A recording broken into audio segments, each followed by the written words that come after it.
नमस्कार दर्शक बंधु शुभ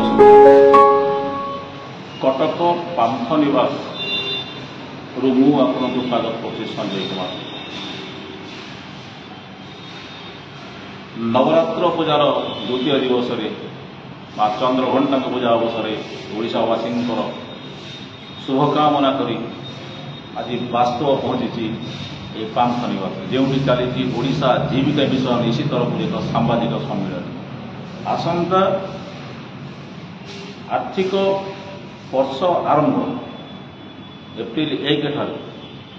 3 वर्ष ऊर्ध लगातार भाव में कार्य कर आसुवा जीविका मिशन इसी मानू उच्छेद कर विरुद्ध में सांबादिक सम्मेलन आयोजन कर ऋणग्रस्त एमाने आज सबु योजना विगत सरकार समस्त योजना वर्तमान सरकार समस्त योजना आज फेल मारे कहीं वर्तमान ये ओडिशा रे ऋणग्रस्त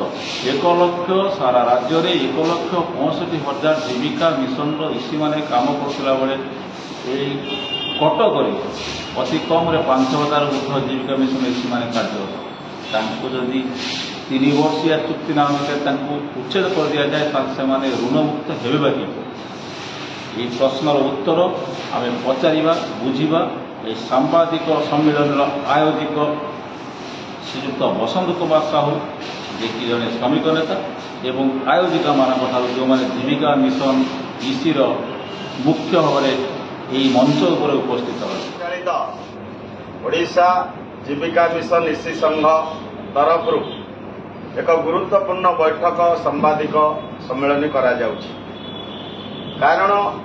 आम राज्य सरकार महिला सशक्तिकरण नाँ प्राय 70 लाख ऊर्ध एसएचजी माँ महिला मानक नहीं गर्व और गौरव अनुभव करुले। यह केवल ओडिशा रे नुहे समग्र भारत वर्ष विश्व दरबार एवं आमर राज्य सरकार जो दल भी होना कहीं। नमस्कार आप रोजालीन महांती जिला सभापति कटक जिलार सभापति कहूँ मोर आमर मुख्य दाबी रही 30टा जिलार इसी माँ मान तरफ मान्यवर उपमुख्यमंत्री और मुख्यमंत्री निकट में आमर प्रमुख दाबी रही जो पुनर्गठन प्रक्रिया को से जो लेटर टी देइचंती सेटा से स्थगित रखती एठी रही नीति आ नियमर कथा मान्यवर उपमुख्यमंत्री कहले जे पूर्वतन सरकार गोटे नियम प्रणयन करथिले 2 वर्ष को थरे इसी रिस्ट्रक्चर करा जिवो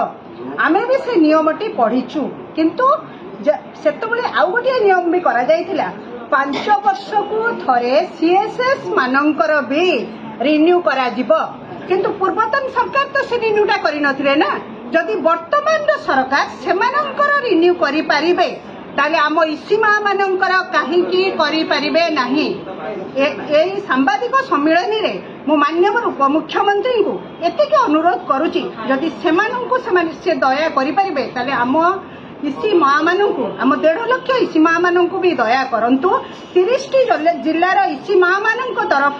मु विनम्र निवेदन करुच्ची आम मान्यवर उपमुख्यमंत्री और मुख्यमंत्री श्रमिक नेता बसंत कुमार साहू महोदय आज उठी सांबादिक सम्मेलन में महिला मान स्वाभिमान प्रश्न नारी मान स्वाभिमान प्रश्न 1,65,000 महिला मान स्वाभिमान प्रश्न एवं कटक काम कर 5,000 महिला सम्मान प्रश्न कौन कह आम सर्वप्रथमे प्रभु जगन्नाथ महाप्रभु पाद तले भक्तिर प्रणाम जनाऊँ। शोषित पीड़ित चिर निष्पेषित अवहेलित मानव समाजर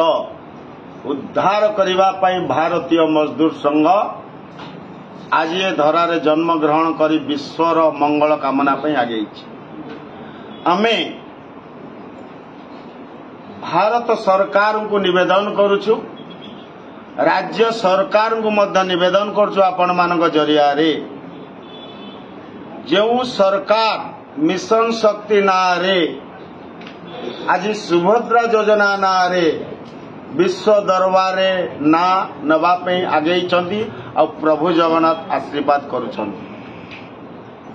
आमर 1 लाख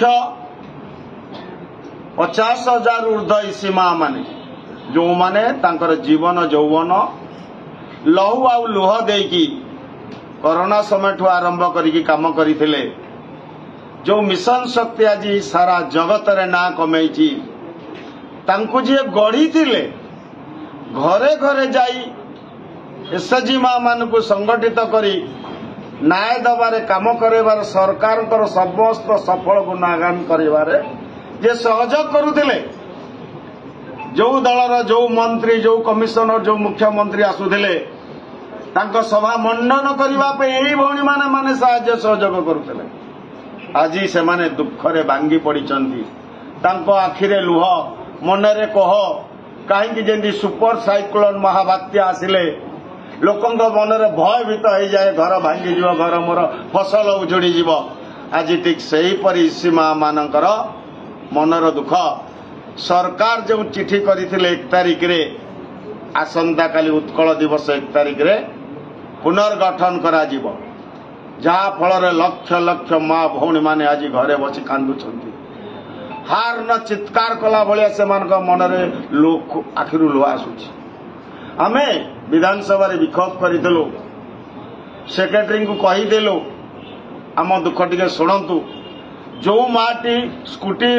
योजना रे लोन नहीं देला 50 टी लोन सुझीबा जदि आज 11 टी लोन बेले ताकू कार्य अंतर करदेवे